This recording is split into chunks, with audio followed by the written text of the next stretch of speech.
పర్యావరణ కాలుష్యానికి కారణమవుతున్న ఆక్వా పార్కును వ్యతిరేకించిన వారిపై హత్యాయత్నం నేరాలు మోపి జైళ్లలో పెట్టడం దారుణమని వైకాపా అధ్యక్షుడు జగన్ అన్నారు. ఆక్వా పార్కుకు వ్యతిరేక ఆందోళనలో అరెస్టై పశ్చిమ గోదావరి జిల్లా తణుకు సబ్ జైలులో రిమాండ్లో ఉన్న ఆరేటి సత్యవతిని ఆయన పరామర్శించారు. పరిశ్రమకు వ్యతిరేకంగా స్థానిక పంచాయతీలు తీర్మానాలు చేసినా ప్రభుత్వం పట్టించుకోవడం లేదని తప్పుపట్టారు.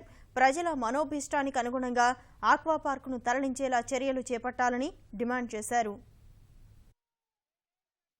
మనం చూస్తే నిజంగా గుండె తరుక్కుపోయేంత బాధ కలుగుతుంది.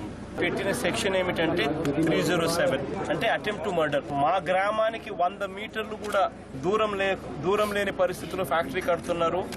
అంటే గ్రామాల మధ్యలో ఫ్యాక్టరీ కట్టి ఆ ఫ్యాక్టరీ వల్ల పొల్యూషన్ వచ్చి ఆ ఫ్యాక్టరీ పొల్యూషన్తో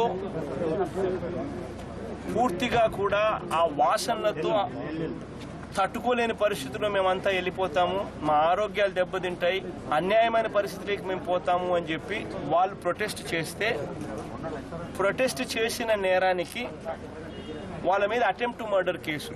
ప్రజాస్వామ్యంలో అసలు ఉన్నామా అని నేను అడుగుతా ఉన్నా.